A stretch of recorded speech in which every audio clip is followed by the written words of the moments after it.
राजकारणात कुणीच कुणाचा कायमचा मित्र नसतो आणि कायमचा शत्रूही नसतो, ही म्हण तुम्ही अनेकदा ऐकली असेल. पण या म्हणीचा प्रत्यय सध्या महाराष्ट्राच्या राजकारणात आणि विशेषतः अमरावतीच्या राजकीय आखाड्यात तुम्हाला बघायला मिळेल. सध्या संपूर्ण राज्याचं लक्ष लागले ते विधान परिषदेच्या स्थानिक स्वराज्य संस्थांच्या निवडणुकीकडे. राज्यातील 17 जागांसाठी ही निवडणूक होते आणि यासाठी 1 जून पर्यंत अर्ज दाखल करण्याची मुदत आहे. तर 18 जूनला मतदान आणि 22 जूनला मतमोजणी म्हणजे निकाल लागणार आहे. या 17 बहुतांश जागांवर महायुतीचं पारडं जड आहे. पण अमरावतीची जागा अशी आहे की तिथं भाजप आणि महायुतीसाठी धोक्याची घंटा वाजू लागली. अमरावतीत चुरस इतकी वाढली आहे सध्या की खुद्द भाजपच्या उमेदवाराला काँग्रेस किंवा महाविकास आघाडीकडून नाही तर स्वतः महायुतीतीलच मित्र पक्षांकडून आणि नेत्यांकडून आव्हान निर्माण झाले. हे आव्हान बदल्याचं आहे आणि एकदा का माणूस इरेला पेटला, बदला घेण्याच्या भूमिकेत शिरला की काहीही करायला तयार होतो. तसंच अमरावतीत घडतंय. त्यामुळेच आजच्या व्हिडिओत आपण अमरावतीत नवनीत राणा, रवी राणा कोणाचा आणि का बदला घेत आहेत, अमरावती विधान परिषद निवडणुकीचं संपूर्ण गणित काय, पडद्यामागचे डावपेच काय, यशोमती ठाकूरांच्या खांद्यावर कोणाची बंदूक आहे हेच समजून घेणार आहोत. पडद्यामागच्या राजकारणाचा अर्थ समजून घेणार आहोत. त्यामुळे व्हिडिओ शेवटपर्यंत बघा आणि पुढे जाण्याआधी आपल्या सर्वांना विनंती आहे की तुम्ही अजूनपर्यंत टीओडी मराठीला सबस्क्राईब केलं नसेल तर प्लीज लगेच सबस्क्राईब करा. नमस्कार, मी सदानंद गायळ, तुम्ही बघताय टीओडी मराठी. अमरावती भाजप विरुद्ध राणा दाम्पत्य. सगळ्यात आधी आपण या निवडणुकीत निर्माण झालेल्या सगळ्यात मोठ्या वादाबद्दल, ट्विस्ट बद्दल बोलणार आहोत. हा वाद आहे भाजपचे माजी राज्यमंत्री प्रवीण पोटे पाटील आणि आमदार रवी राणा आणि त्यांच्या पत्नी माजी खासदार नवनीत राणा या राणा दाम्पत्यामधल्या वादाबद्दल. म्हणजेच अमरावती भाजप विरुद्ध राणा दाम्पत्य असं या वादाचं स्वरूप आहे. भाजपच्या गोटातून या जागेसाठी म्हणजे जी विधान परिषदेची जागा आहे त्या जागेसाठी पोटेंचं नाव सध्या सगळ्यात आघाडीवर आहे. कारण त्यांनी 2012 ते 2018 सलग 2 टर्म या मतदारसंघाचं प्रतिनिधित्व केलंय आणि पक्षांतर्गत पातळीवरही त्यांचं नाव जवळपास निश्चित मानलं जाते. पण इथंच खरी गोम आहे. पोटे यांच्या नावाला खुद्द महायुतीचाच भाग असलेल्या युवा स्वाभिमान पक्षाचे अध्यक्ष आमदार रवी राणा आणि भाजपच्या माजी खासदार नवनीत राणा यांचा विरोध आहे. बरं, हा विरोध साधासुद्धा नाही, तीव्र विरोध आहे. स्थानिक राजकारणामध्ये पोटे हे राणांचे विरोधक म्हणून ओळखले जातात. आता तुम्ही विचाराल हा विरोध का, तर यामागे आहे 2 वर्षापूर्वी झालेल्या लोकसभा निवडणुकीचं कारण. नवनीत राणा या भाजपकडून लोकसभेच्या उमेदवार होत्या तेव्हा पोटेंनी सुरुवातीला राणांच्या उमेदवारीलाच उघडपणे विरोध केलेला होता. त्यांच्या समर्थकांनी तर राजीनामा देण्याची तयारी दर्शवलेली होती जर राणांना उमेदवारी दिली तर. नंतर देवेंद्र फडणवीस यांच्या पातळीवर स्थानिक भाजप आणि राणा दाम्पत्य यांच्यात समेट घडवून आणण्यात आला. पोटे प्रचारात उतरले पण शेवटी राणांचा पराभवच झाला. या पराभवाला पोटेंनी केलेला दगाफटकाच कारणीभूत आहे अशी राणा समर्थकांची आणि किंबहुना दोन्ही राणांची समजूत आहे. तसा संशयही व्यक्त केला गेला आणि याच रागातून आता राणांकडून प्रवीण पोटेंना तिसऱ्यांदा विधान परिषदेची पायरी चढू द्यायची नाही याबद्दलचा विडा उचलण्यात आलाय. प्रवीण पोटे नको तर मग दुसरा कोण? स्थानिक पत्रकारांच्या मते राणा दाम्पत्यानं पोटे यांना विरोध करत भाजप शहराध्यक्ष डॉक्टर नितीन धांडे यांच्या नावाला पसंती दर्शवली आहे. नवनीत राणा या धांडे यांच्या नावाबाबत सकारात्मकही आहेत.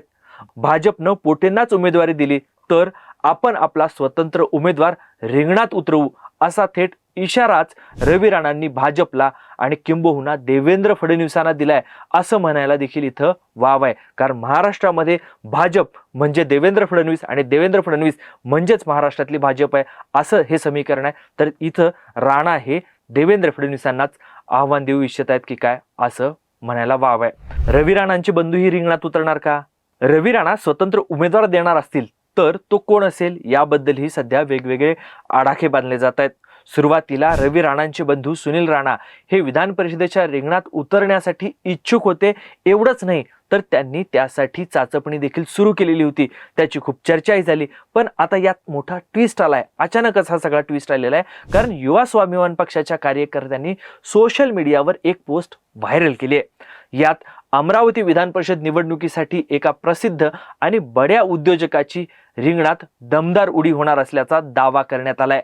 हा बडा प्लेयर कोण, हा बडा उद्योजक कोण हे अद्याप गुलदस्त्यातच आहे कारण राणांनी याबद्दल मोठा सस्पेन्स क्रिएट केलाय. मग यशोमती ठाकूरांच्या खांद्यावर कोणाची बंदूक आहे?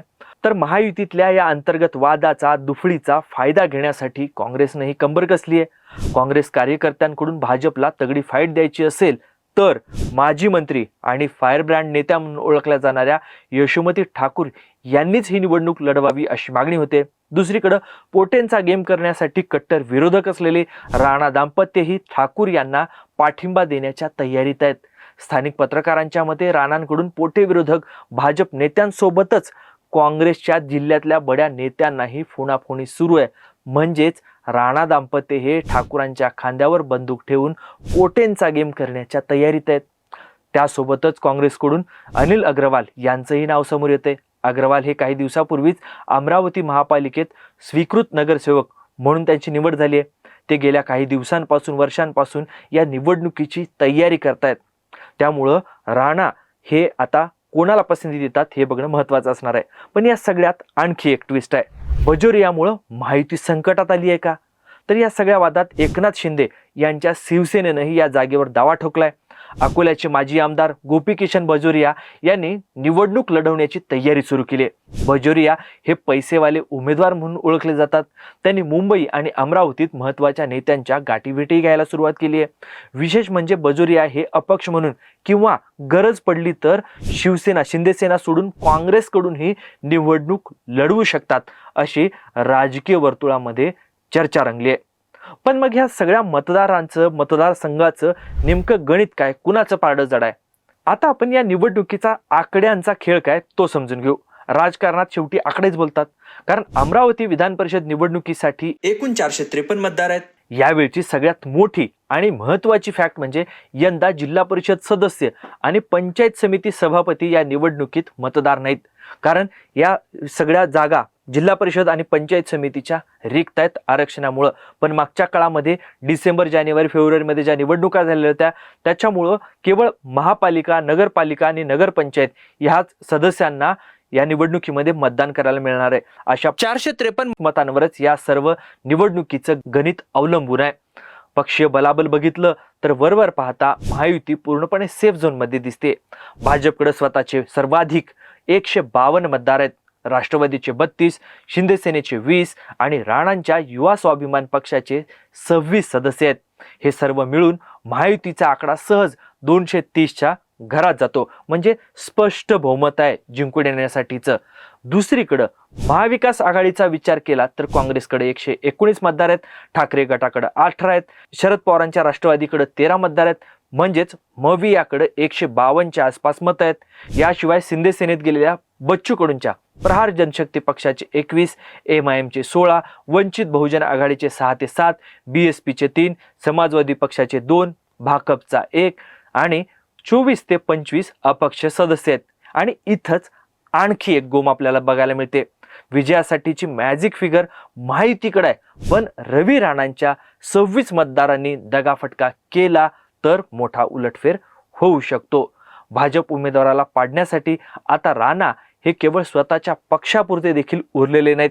खात्रीलायक सूत्रानुसार ते काँग्रेससह विरोधी पक्षातील अनेक बड्या नेत्यांच्या संपर्कात आहेत आणि त्यांच्यात फोनवरून डावपेच देखील आखले जात आहेत.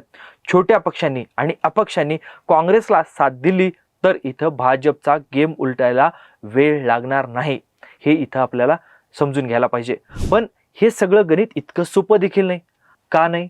कारण विधान परिषदेच्या या निवडणुकीत पक्षीय बलाबल अनेकदा कागदावरच राहतं आणि पडद्यामागं चालतो तो अर्थपूर्ण घोडेबाजार. आपल्याला मे 2018चा इतिहास विसरून चालणार नाही. तेव्हा भाजपकडे फक्त 199 मतं होती. तरीही पोटेंना मिळाली किती? तर 458 मतं. दुसरीकडे काँग्रेसकडे स्वतःची 128 मतदार असतानाही त्यांच्या उमेदवाराला केवळ 17 मतांवर समाधान मानावं लागलं होतं. विजयासाठी 238चा कोटा असताना पोटेंनी दुप्पट मतं मिळवली होती. त्यामुळे हे निवडणूक मतदार मॅनेज करण्याचं मॅनेजमेंट आहे हे स्पष्ट होतं. पण 2026चं चित्र हे 2018 पेक्षा पूर्णपणे वेगळं आहे. तेव्हा पोटेंकडे जिल्ह्याचं पालकमंत्रीपद आणि मंत्रिपदाचं वजन होतं. आता त्यांच्याकडे कोणतंही पद नाही आणि विरोधकांची संख्याही लक्षणीय वाढली आहे. याशिवाय महायुतीमध्येच एकवाक्यता नाही. अशा वेळी विजय मिळवण्यासाठी वैयक्तिक संबंध आणि अर्थपूर्ण व्यवहार खूप महत्त्वाचे ठरणार आहेत. थोडक्यात काय तर अमरावतीची निवडणूक ही आता केवळ संख्याबळाची लढाई उरलेली नाही, तर ती इब्रतीची, इज्जतीची आणि वर्चस्वाची लढाई झाली आहे. पोटेंना तिकीट मिळाल्यास रवी राणा खरंच तो बडा उद्योजक मैदानात उतरवणार का? काँग्रेस यशोमती ठाकूर यांच्यासारखा तगडा चेहरा देऊन या निवडणुकीत हवा निर्माण करणार का? आणि गोपीकिशन बाजोरिया कोणती भूमिका घेणार? या सर्व प्रश्नांची उत्तरं येत्या काही दिवसात म्हणजेच 1 जून पर्यंत स्पष्ट होतील. पण एक गोष्ट नक्की आहे की अमरावतीमध्ये पैशांचा खेळ आणि राजकीय शहकाटशहाचं राजकारण शिगेला पोचले. पोटेंचा पराभव झाल्यास मुख्यमंत्री देवेंद्र फडणवीस यांना विदर्भातच मोठा झटका बसेल. बालेकिल्ल्यातच त्यांच्या नेतृत्वावर प्रश्नचिन्ह निर्माण होतील.